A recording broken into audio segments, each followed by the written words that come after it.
Jake. I'm Tom. And we are VIMTV, Velocities in Music, the best kept secret in music reviews.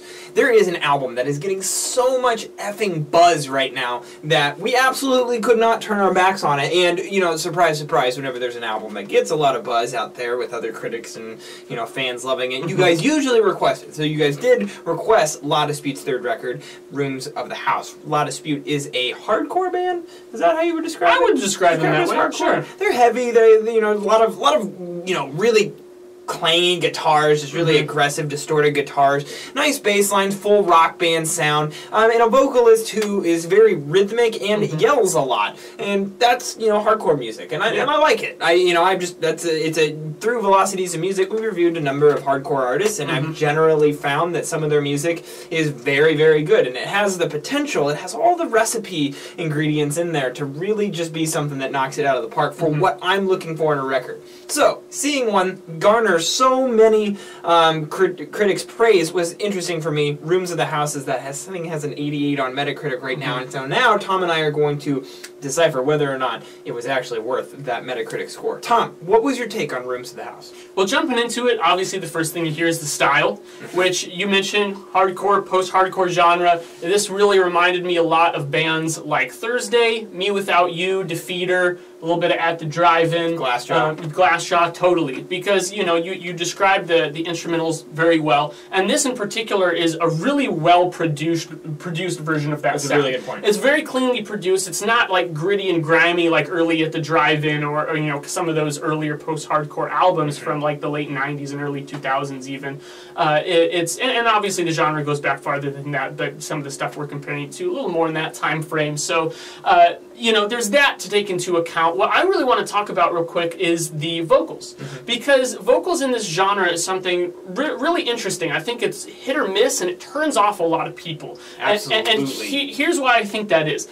To me, when you look at vocals, there are four very obvious aspects of vocals and what function they perform within music. You've got the kind of rhythmic element of that.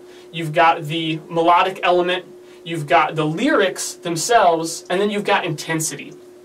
So when you're looking at a genre like this, or like metal or hip-hop, a lot of the time the melody actually isn't quite there. No, because it's that's not about the melody. No, that's not the function that the vocals perform. What they're there for is they're there for lyrics to provide the context, rhythm to complement what the rhythm of the instrumentals are doing, and then some kind of intensity to match. That's you know, totally true. bring things up and down. Now, for the most part, I don't think you can have vocals that don't have some kind of rhythm or some kind of intensity. I mean, you know, those are unavoidable. You know, like in one rare example, Sigaros kind of eschews the idea of lyrics with the kind of Hopelandic made-up language, right? But here is a particular case where I think they just don't play a strong melodic point. So because of that, that void, if you will, kind of has to be made up by something else. So you're going to have probably more melody in the guitars and bass, which you certainly do on this album. Yes, but there's numerous guitar tracks on every single song, and they all are just providing the bulk of the melody, and actually a lot of bass melody too. Yep, and it allows the vocalist to really kind of function more as a storyteller. And for Rooms of the House, that is crucial, because just from the title itself, and from the opening track, which introduces the idea of a lot of the lyrical themes on this album, when he says, like, there is history in the rooms of the house. I mean, that sums it up right there. Right. You know, a lot of this album, the kind of topics that it covers is, you know, anything from the mundane, everyday routine of your daily life to the tragedy that everyone sees at some point in their life. And I think that associating that with Rooms of the House, with a house itself being an entity that observes all of these things happen, some of the things that themes that come up in this album, along with that, like driving. You hear a lot about driving. You hear about, you know, tragedy in driving, or driving to escape, to leave that house. All of this really comes together. There's a lot of kind of cross-references between the tracks and the lyrics, and man, I really got into that because it's a key part of the album. Like I said, when you're missing that melodic part of the vocals, you have to think about what purpose are they serving. That's something you talk about a lot, Jake, is just saying if you're going to have vocals there, they have to be enhancing the listen, right? So if they're not performing that melody, they've got to be doing something, and to me, that is all about the story. Yeah, and I found that the vocalist actually does a fantastic job of providing great rhythm with his vocals. I mean, more so than other bands in this genre, the vocalist here he's like providing a very specified rhythm that actually does fit with the song and how the song's progressing. So that is exactly plays to exactly what you were talking about, which is great. And I am a sucker for any time that the album has an overarching concept, and especially when that concept evokes lyrics in tracks that reference other tracks. It just becomes one big old Wikipedia reference section, and I love that. I love that because it shows that they took the time to plan out these songs. These songs weren't just, you know, a drunken jam session one night, or maybe that's how they started, but they took the time to make them something more than that, something that makes you think, that encourages you to analyze music and view it from a different perspective. And that's what I love about this genre, and what La Dispute nails on Rooms of the House is that they're truly making you understand and forcing you to think hard about each song. Think about what the guitars are doing, what the bass is doing, what the drums are doing, and as Tom, you know, just eloquently talked about vocals, what the vocals are doing. And all of these pieces are present on every single track on this record. Now, intensity-wise, in album listening experience, how the album flows, this is a 41, 42-minute album. It doesn't feel a hair longer or a hair shorter. It's like the perfect length, and I think that the reason that it is that way is because they knew exactly what they were trying to convey. They had a plan going into this. These tracks range in intensity. The opening track is a very, you know, rocking track. They really kick it off, you know, hard. And then you know, by track, there's 2 tracks on here. Track 3, Woman in Mirror, and then later on, track 9, Woman Reading. Tom, you and I both picked those tracks. Those tracks are a little bit softer, at least in the beginning or for the majority of the track.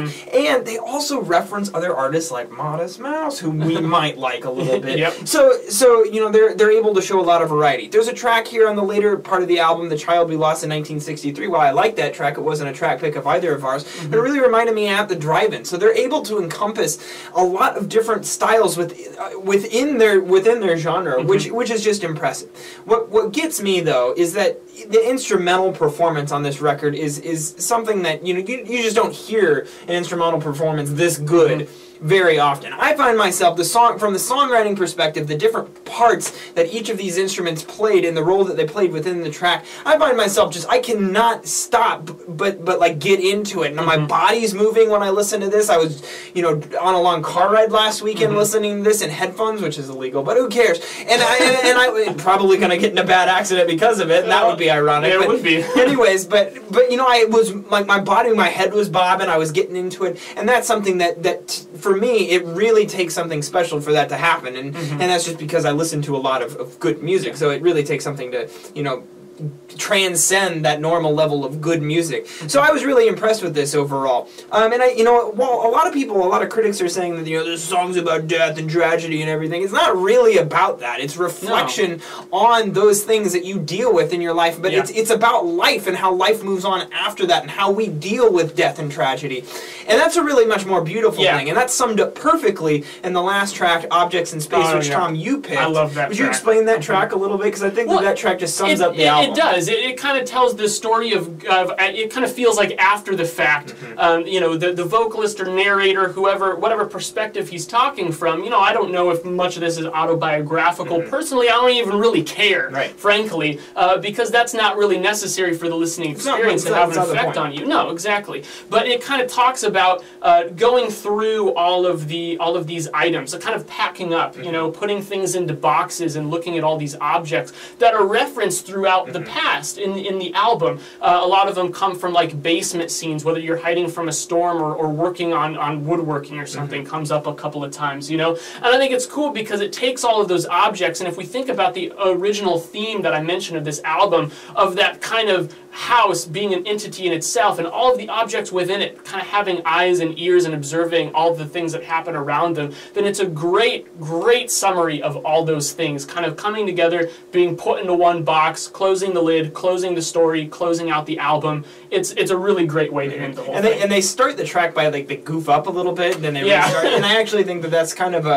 just a way to kind of ease the tension. This is an intense album, so there's a natural tension that you have going into the last track. So they just set the stage very well, and it's a very reflective lower key song, which just is a great way to end the record. Overall, this is just the complete package. I'd say like this kind of fits the bill for what we're looking for in a record, and what we would recommend, and what we're looking for when we go out and preview hundreds of albums every year and listen to albums every year. This is what we're looking for. So undoubtedly, we think that the score of 88 on Metacritic is exactly right. In fact, I'm gonna go 88 on this one. All right, I'm gonna go 83. Okay, so that averages out to mid 80s, 85 overall for us, or 86 overall. 86, yep. 86 overall for us, which is a great record. You guys should probably go out and listen to Rooms of the House if you're into a little bit heavier stuff and can deal with the vocals. Well, a little bit aggressive, a little bit harder to get into. It's totally worth it for all the reasons that we just mentioned. So please go out, listen to this, leave Tom and I a comment at www.velocitiesandmusic.com or youtube.com/velocitiesandmusic. As always, follow us on Twitter, like us on Facebook,